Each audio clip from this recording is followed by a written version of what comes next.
Hello, everybody. Welcome back to Is This a Ghost? I'm Clayton Smith, and I'm looking for a pen. Forgot I started and I wasn't ready. I am Clayton Smith, and I am You can looking start for a over. pen. No, it's fine. You sure? Yeah, it's fine. It's fine. I don't want to waste Jeremy's time. I don't waste everyone else's time. And hey, listen, friends, every week I tell a real ghost, when I have a pen in hand, I tell a real ghost story from real history to my real friend Patrick Dean, who does not take it real seriously. But Well, I do have a pen. you do have a pen. You always So, have a I mean, pen. I was taking that part a little more seriously than you were. Yeah. Yeah, that's So true. it's clear. That's true. Joke's on me in this Mhm. episode. Hello, welcome back from our break. We had a break? Well, I mean, you and I didn't have a break, but the listener Oh. had a break. Oh, that's, yeah. Well, unless they were subscribers, That's true. in which case they did not get any sort of a break. You're paying to be inundated with us, and I'm so sorry, but please keep doing it. Yeah, if you missed an episode from us last week, that means you're not a part of Ghost Plus, and that's a shame because it was a good episode. hmm We still had to do an episode. We still did. Yeah, sorry. Patrick's pretty salty. He didn't get the week off like you did. Patrick has to actually pay me to be here doing this. He doesn't get a day off. It's not cheap. No, no, very expensive. What else? It's Thanksgiving time. Mhm. Of course, as they hear it, Thanksgiving will be over. Right. Yeah. How do you think, looking forward, how do you think Thanksgiving will have gone by the time everyone hears this episode? I mean, for like collectively for everybody, Yeah, sure. I think fine. Okay. I think fine. I'm gonna say like fine to fine plus. That's what I'm Wow. gonna say. That's Yeah. pretty good. Not good. Not Oh. good. Verging on good. Oh, okay. Fine. Okay. All right. It's gonna So- go fine. Okay. So it could be worse, but not much worse. Mhm. Could be better, a whole lot better. Absolutely. Yes. How do you think yours is going to go? Yours is Mine- going to go. Yours is mine's- going to go. Mine's Blah, gonna go. blah, blah. Mine, Take a good one, Jeremy. mine's gonna go good, or well. Well. It doesn't really. I mean, it depends on how pedantic everyone is. But Sure. at Thanksgiving, but good or well, one of the Okay. two. Nice. That's great. How about you? Good, Uh, well, fine, fine plus. What do Yeah, you all the above. All the Wow. above, I think. think? Wait, there's four of you, so you have four different experiences. That makes sense. That's exactly right. It's going to be great. We're not seeing anybody. Friends, family, nope, Mhm. none of them. We Just are Just- staring at each other over the table. we are going to the home of the biggest turkeys, Washington D.C. Oh, We decided to take a little getaway, little road trip. little road trip. We're going to go to D.C. and it's all the people are gone out of D.C. on Thanksgiving. They all went home to true. their districts, so it's Mhm. great there. hmm I think we're going to find out. That's right. I heard Josh Hawley ran all the way home. Josh Hawley He's been in training. hmm Yeah. That's wonderful. That sounds like a really fun week. Yeah, so we'll see what happens. We're going to go to the zoo. Oh, They got pandas at that zoo. that's correct. This Ling pandas- Ling, Ling Ling the panda. Ting Ting. Ling Ling, is that right? Ting I Ting. don't know. I think one of them's Ling Ling. I know one of them's Ling And I Ling. love his band. It's Yeah. so good. Yeah, we're gonna go see Ling Ling and Ting Ting, and then we're gonna go. Then we're gonna go to the zoo. We're gonna leave the zoo, and then we're gonna go back to the zoo Mhm. after the zoo closes for zoo lights. Oh, I thought like you lost something there or something. Also, that it's gonna happen for sure. We left our water bottle here, and we're going to go to Zoo Lights. So And when we go the third time the next morning, that's gonna be Mhm. because we left something or someone behind. either way, But I think it's gonna be just great. it's wonderful. Anything else going on? Christmas is coming. It is. Christmas It is is. coming. Mm-hmm. Do you hear that? Smart labels. Been pretty dry over here for the last year and a half. Smart labels. I don't know if you noticed, I've been stone sober because I cannot afford beer, Mister Mhm. Smart Labels. I wonder how David's doing. I bet he's doing a lot better than he was a year ago. Should I reach out to him and ask? Oh boy. Yep. That's. I don't have anything to add to the fact that Christmas is coming. It's happening. It's barreling down the pipe. Had a fun parenting moment this morning. You might enjoy this. Okay. So Gloria, my middle daughter, the most peculiar of my children, Uh-huh. she wakes up. Your goddaughter, by the way. Yes, I want to. Yeah. Thank you. She wakes up. She's sleepily. I'm always the one making breakfast for everybody in the morning. So I'm making breakfast in the kitchen, and she, crawls up to the counter, sits down at the little bar stool, and she's like, the first thing out of her mouth, 6:10 in the morning, Dad, did Isaac Newton discover gravity? And I said, what? Did Isaac Newton discover gravity? I'm thinking, man, she must have had a weird ass dream, a very specific weird ass dream. Uh-huh. I said, well, discover is an interesting way to put it. He's the first one that theorized, large massive bodies having an attraction to one another, but he didn't actually come up with like the equation. That all came later. The development of the gravitational constant, all this kinds of things. You're explaining this to her at 6:10 in the morning? She's asking, what am I supposed to do? Fucking dork. So, and I'm on my phone. It's like, oh yeah, and it was first observed experimentally in the 1700s and all this kind of stuff. And she just kind of gives me this like really disdainful look, like, okay, yeah, that's fine. I said, well, you asked, and she goes, well, it's because there's this song and it says that Isaac Newton likes big booties because the bigger the mass, the bigger the attraction. I said, that's why you asked me? I've been sitting here explaining the gravitational constant to you at 6:10 in the morning because of a song about Isaac Newton liking big butts. What song is this? I stopped asking questions at that point. This is great. I stopped asking questions. I love a song that teaches science. I do too. It's probably a They Might Be Giants song for all I know. That sounds about right. Oh man, well that's fun. Yeah, That's fun. It was wasted a whole lot of brain power there. Totally not necessary. Well, do you want to hear a ghost story? Sure. Fuck. Mm-hmm. It So is time. loud. So loud. All right, let's see. The first white people to visit Maine probably landed in about 1497. And they're still there. I They've promise you. never left. When non-white people came after that, they said, oh, no, thank you. No grazie. So we don't know exactly. We think 1497, but we know for sure that some Europeans definitely made it down there in 1499.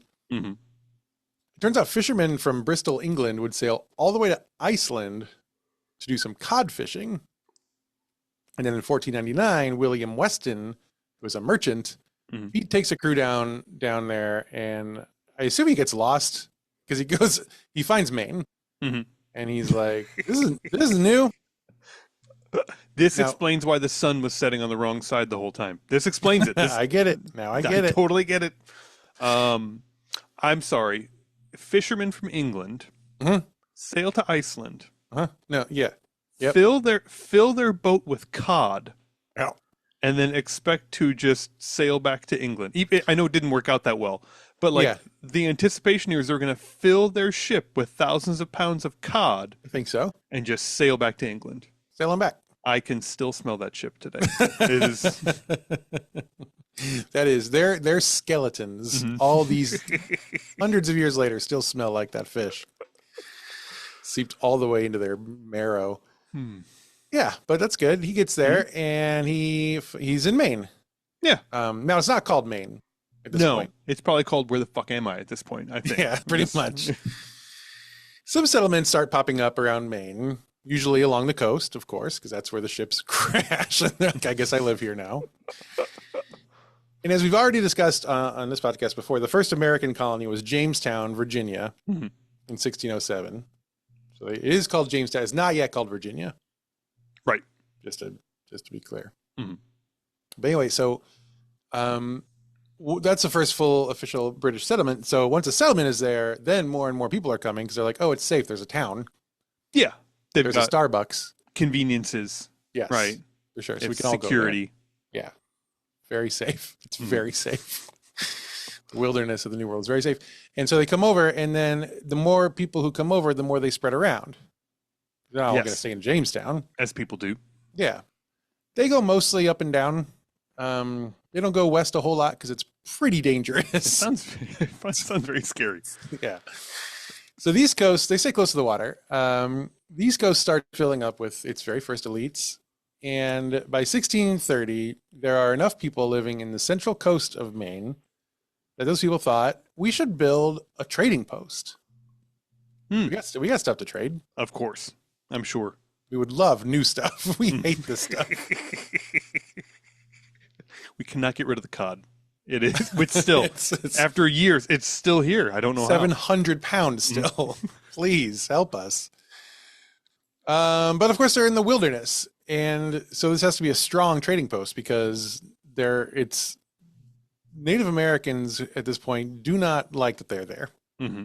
Right. And so, but they do want bread Mm-hmm. and salt pork Mm-hmm.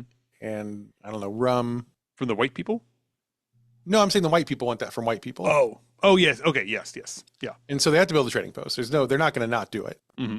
So they build a trading post. It's got to be a strong one. So the trading post they build is so strong that it's actually a fort. They build a fort called Abraham Shirta's Fort. Mm-hmm. Abraham Shirt, maybe Abraham Shirts. Abraham Shirt. Abraham Shirtless Fort. Yes. Yes. I've No. No. Damn it. We walked Uh. backward into that one. This fort lasts for about 3 years, but in 1633, it's burned down by an English pirate named Dixie Bull. Dixie is a very masculine pirate name. Oh yeah, this is absolutely why he became a pirate. There is no other reason. It's pure chip on his shoulder piracy right here. Well, actually, so he's the first pirate known to prey off ships off the New England coast. And here's this is not a fun fact. This is a fun detour on Dixie Bull. He emigrated to Boston in 1632, which is just 1 year before he burns this fort to the ground. He's a skinner and a trader. He's got a respectable job, killing animals, murdering animals, and ripping their skin off. Yep.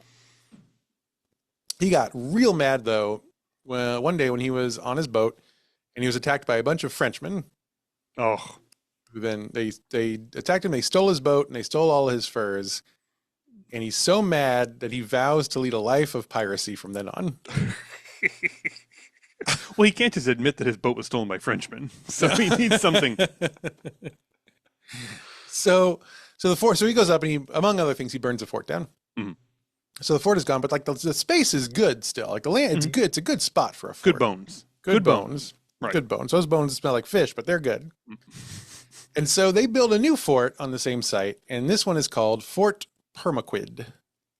Permanent squid. I have to imagine this is after one of the indigenous tribes because I don't know. Permasquid does fit though, doesn't it?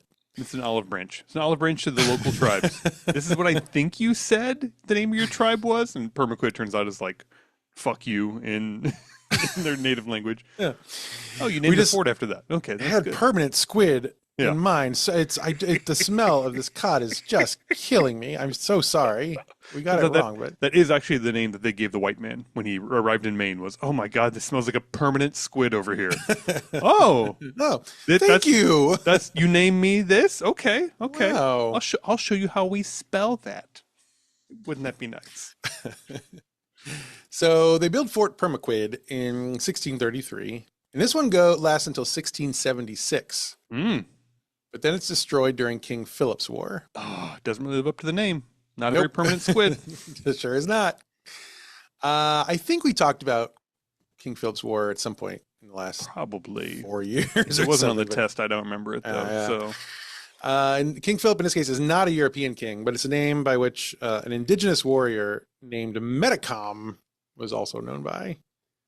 And Metacom took his tribes against the colonies of the Northeast to fight the English who were there, and that's King Philip's War. Totally wiped out this fort, but it didn't drive off the white people for good. But so that's a bummer. But it did destroy the fort, so that's not nothing. But then the third fort goes up after that war ends, and this is now it's called Fort Charles. Oh, they just get more boring as we go. I know. Fort Charles opens its doors in 1677. And then 12 years later, the Penobscot tribe burns that one to the ground. Oh, okay. So it's gone. All right. I'm really, really wondering what the name of the next fort is going to be. It's going to be like... Well, I don't know if there's going to be another fort. Let's just see.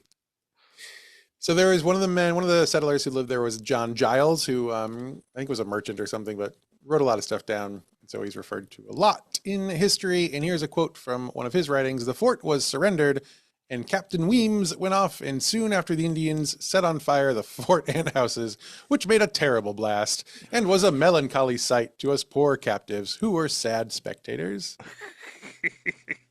So the captain runs away, and then the natives are like, all right, burn it down. Yeah. And then a great melancholy passed through the crowd. Melancholy wilted through the crowd. But obviously the fourth time is the charm. So the English build another fort. Right, of course. Why wouldn't you? Yeah. This one is called Fort William Henry. Yeah. 1692. Again, worse every single time. I think the last one is Fort Charles. This one's Fort William Henry. This is twice as good of a name. Don't have just one white guy name. You have two white guy names. But it is like when you multiply a negative times the. Yeah, it gets more negative. It's more negative. Yeah. Mm-hmm. Anyway, so they built that fort. This time they built it during a war. Oh, okay. King William's War. Maybe it'll stick this time. We'll see. They do it to defend New England against the French and the indigenous tribes who had banded together to get rid of the English.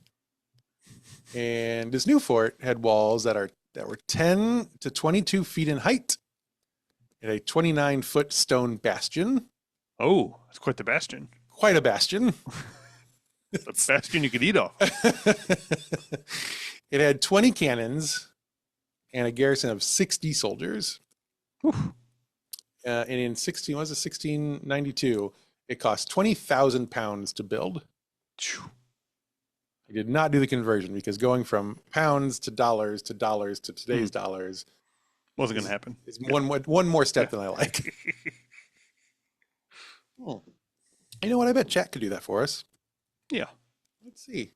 20,000 pounds. The present value of 20,000 British pounds in 16. What year was this? 97?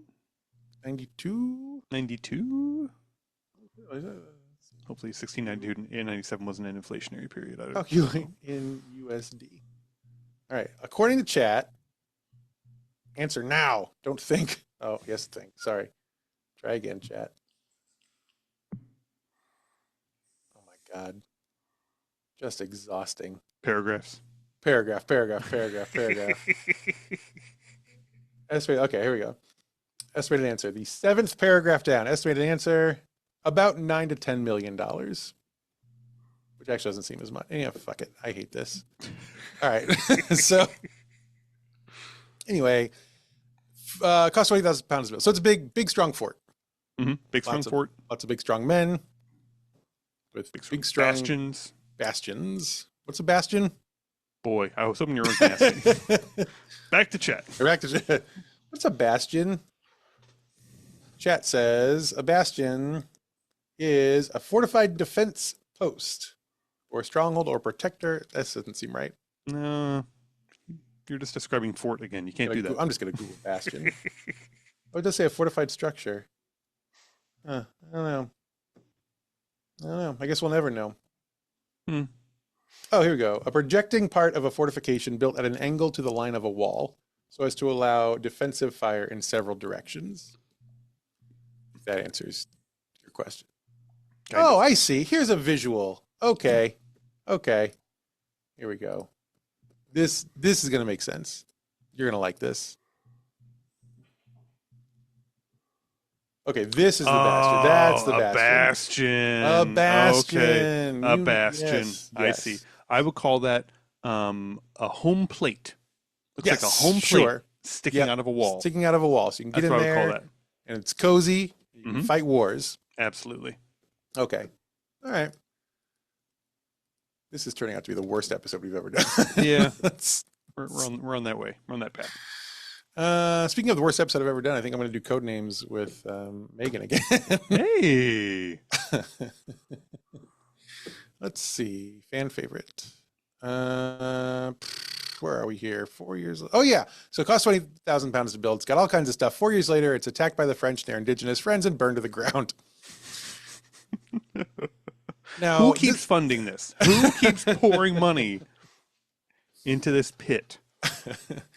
The story of the destruction of this iteration of the fort, I think, bears a little bit of dwelling upon. So here's how this happened. The fort this time, it was being commanded by a man named Captain Pasco Chub. There are so many delightful names at this time, and they pick the worst ones to name stuff after. You name this Fort Chub, and I will defend it to the death. Look at those fucking bastions. My God. The bastions on Fort Chub this time of year. So Captain Chub is he's commanding the fort. The indigenous army attacks, and they fight for a while, of course. But eventually, the Abenaki chiefs raise a truce flag, and they offer to discuss a prisoner exchange. Oh, okay. Okay, so Chub is like, okie doke. Sure thing. Can do. So he goes out to meet the chiefs, and when he's riding up, suddenly he stops. He goes, "Just kidding! Fire! Fire! Fire!"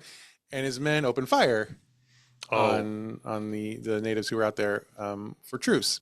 Dirty pool. It's No, dirty pool. It's dirty pool. It's dirty pool. Breaks the rules of truce. It's like you can't. There's like one rule of truce. That's like it's not even multiple rules. It's just the one. Yeah, it's weird. Like even back then, we couldn't keep a ceasefire going. That's a Israel and Palestine joke. The classic. Do you like it? Didn't write that one down. It's just off the dome.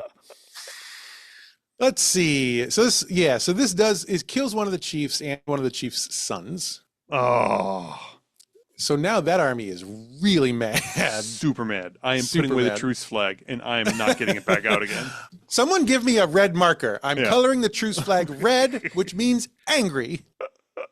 I'm crossing out the truce on the flag. It means no truce now. It means nothing.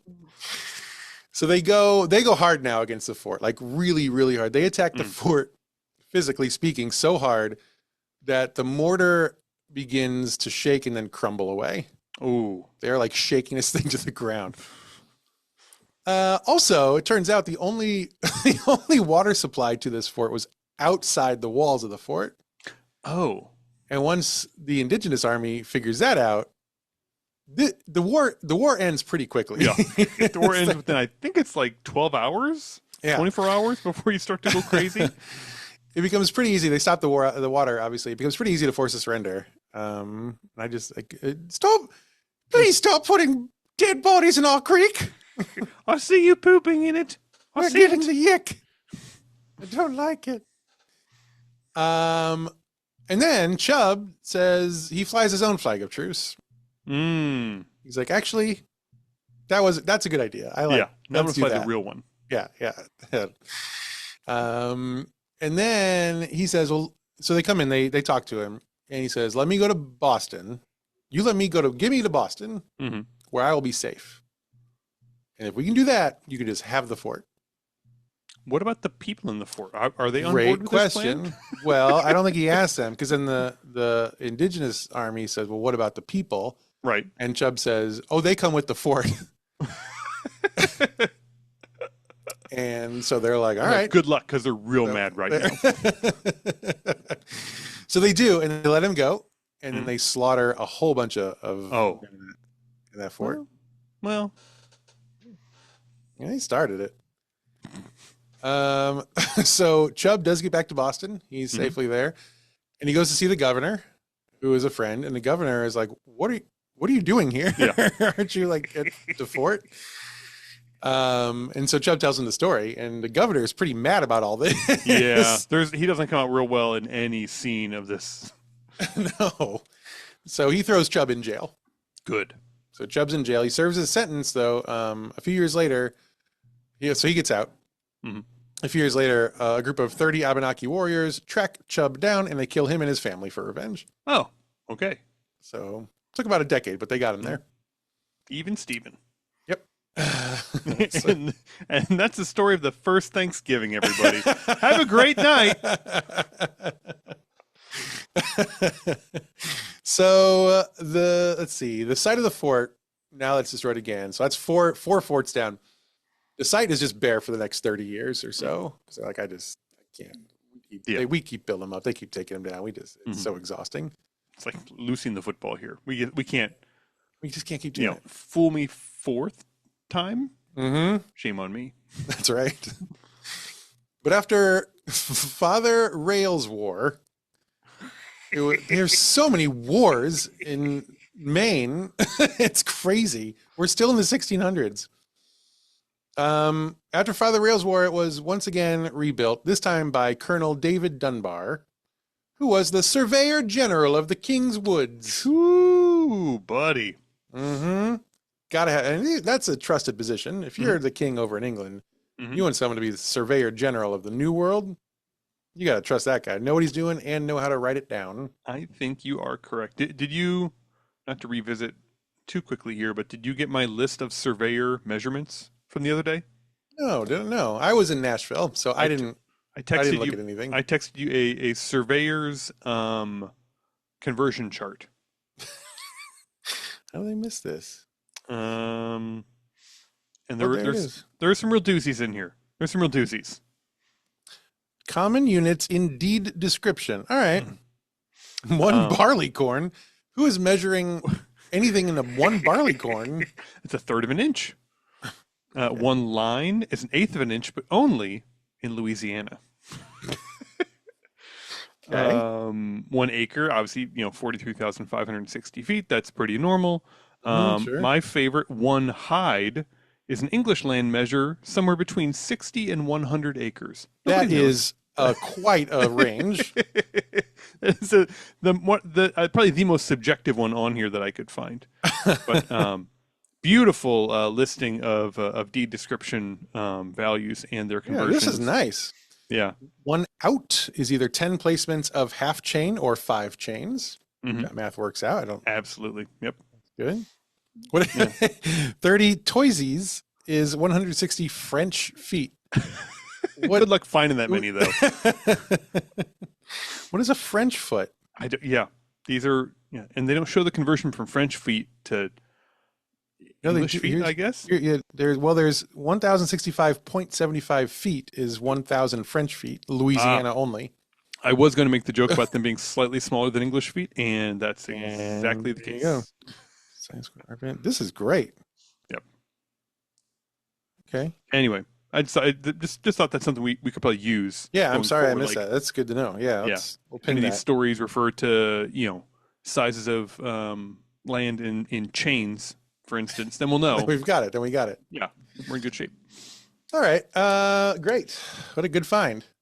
Was that a picture of a real book? It was not my hand. Picture? It was someone else's picture of their hand on the real book. All right. So you weren't not reading up on this? No, I've not read a book in 1,000 years. Yeah, please stop insulting me. All right. So the Surveyor General of the King's Woods builds a new fort, and he names it Fort Frederick. And okay. Yeah. I mean, it hasn't moved much. The needle is still in the same spot. It is better than Charles. It is better than Charles. Frederick. William Henry. Okay. Yeah. Frederick. Okay. Frederick. We were slightly better. Frederick.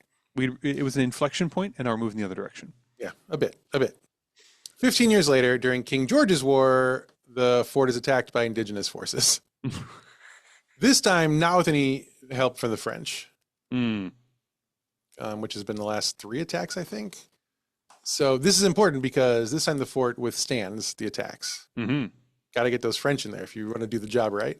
What everyone says, always. It's those little feet they have. Can't hear them coming. Shuffle, shuffle, shuffle. A few years later, another war breaks out, and the French and Indian War this time, which is a big one where the Indians and the French got together. Yeah. And so the people of Maine are like, oh no, the French are back with the Indians. So they say, you know what? I don't think so. We're going to name the whole war after this. This must be a really bad. We're not doing this one. Or we're going to take this one off the board. And they decommission the fort. Oh wow! They build a new Fort Frederick a little ways away. And they decommission this fort. They remove all the troops before anyone can destroy it. So they build a new Fort Frederick, and they say, "You want to destroy a fort? Go destroy that one." Yeah. Cool. And fun fact, wham! They did. That one got burned down, but not actually during until the American Revolution. Oh, Up there for a little while. hmm. Not too long, a little while. What was the reason for burning it down the American Revolution? Um, what do they? Oh, I think I have a note on that coming up here. Okay. No, I don't. I didn't write it down. It's because they started burning the forts down because the Americans took over and they didn't want the English to use them as strongholds for themselves when they came over and started the war. I see. War. Yeah. And then after they won the war, they were like, shit.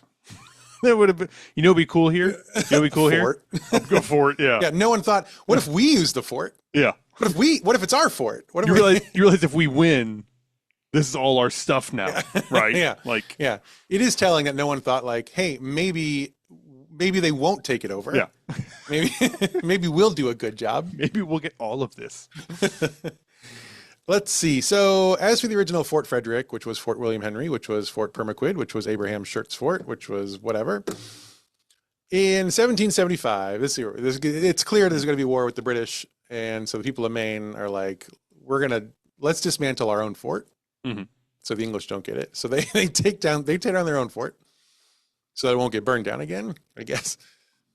So there's no fort there. The state of Maine acquires the site of the fort in 1902. And in 1908, they rebuild the tower of Fort William Henry, which had a chubby tower. Right. That's Chubb's tower. They were guided by a historian named John Henry Cartland, and they used many of the fort's original stones. And here is what that looks like. There's Chub Tower. It's kind of like a water tower, but that's also fine. Towering chub. It is. Yeah. It's more of a girthy chub. It's a girthy chub. Yeah. It doesn't go very high. No. It's like a 1.5 story girthy chub. You know what?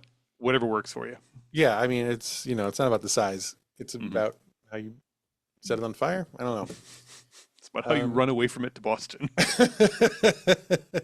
It is a very small tower, though. I would like a big tower. Mm-hmm. Let's see. Maybe they couldn't find many bricks. Maybe that was the issue. They're like, we're only going to use reclaimed bricks. It's 7 bricks. times higher than this, but we can only find this many bricks. The general it actually was much thinner, but we're just going to try to make it look bigger so we're taking it down 2 more stories even. Let's see. So it's now part of the Permaquid Archaeological Site National Historic Landmark District, which is a name that someone decided to give something. And obviously now it's haunted by a bunch of English and French and Native American ghosts. Visitors to the site today report cold spots on the grounds, and they report ghost lights. Because you're always bothering me about not having any photos of ghosts, I found one for you. I would love to see a photo of a ghost at Permasquid Fort. Yeah, no, this is a ghost light. I want to be very clear. Yes, so it is a ghost, but it's in the form of a ghost light. Yeah. Mm-hmm. Okay, you ready? Yes. Is it the little reflection in the middle? It's not a reflection. No, it's a ghost light. Oh, okay. Yeah, that's okay. Sure. Yeah. Yes. That's a blue ghost light. Mm-hmm. Absolutely. It's kind of in the shape of a thumbprint, but that's also fine. It's a ghost light. I bet a lot of ghosts were in the shape of thumbprints back then. How many thumbprints do you know that are blue? You sound crazy. I don't know. Just saying. You sound crazy. It's got a very thumbprint vibe to it. All right. I'm going to stop showing you pictures if you don't believe any of them. Okay. I'm just waiting for one of a ghost. That's all. Everyone knows what a ghost looks like. It's like on Scooby-Doo. They got the white sheet. They got the black eyes. Sometimes they got the spooky mouth. Right, I've yet to see one of those. I'll see what I can do next time. So there are a lot of spirits. The most common ghost, though, seen at Fort William Henry is the spirit of a Native American chief named Tukalexis. During one of the many battles that happened here, Tukalexis was captured and hung from a tree just steps from the walls of the fort. And his spirit is still seen walking the grounds today wearing full warrior dress. And you can also hear him screaming warrior cries into the night if you stand in just the right spot. That is the story of Fort William Henry. I do want to say that's kind of a short one, but it would have been more detailed and maybe better, except there are 2 Fort William Henrys. And it was about 30 minutes into the research when I realized I was researching 2 separate forts at once. Where's the other one? In New York. Okay. But I didn't know that. When I started, I was just like, this is Fort William Henry, and it's on this water. I'm like, yep, that's water. And that was a frustrating night of research for me. So I had to go back and pull the threads out, all the New York out. And it didn't leave me with a lot of will to keep researching more for for the main one. Is this why we are recording on Tuesday instead of Monday? It's not unrelated. It was an odd request. I was like, oh, yeah, I guess I can do Tuesday, sure. Yeah, it's getting on in the day a bit, but sure. Yeah, if not ready. Yep, so this is what we got. And you know what? I think it's pretty great. I think we did a good job. Welcome back, everybody.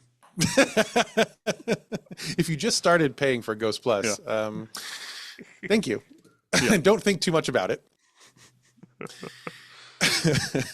Is This a Ghost is a production of Smith Show Media. All the notes this week, such as they were taken by me, Clayton Smith. All the funny jokes were from Patrick. This says Dina, but I think it's Dina. No, it's pronounced Dean. Our audio editor is Jeremy Montoya. Our video editor is Jen Swanson. Our social media team consists of Jen Jones and Sam Murdoch. And our merch is designed by Fox and Quill Studio. And boy, speaking of the holidays, that would be a fun gift, huh? Go buy some merch. We need all the help we can get in the financial department. That's gonna do it for us for now. Don't fight the French in a tag team match. Absolutely not. No way. You think they look easy to beat, and you're right. But if it's a tag team, I don't know, something happens and they unlock their superpowers. Watch out for those little feet. That's right. That's right. Baby If you don't watch out for them, we're gonna be talking about you next week on Is This a Ghost?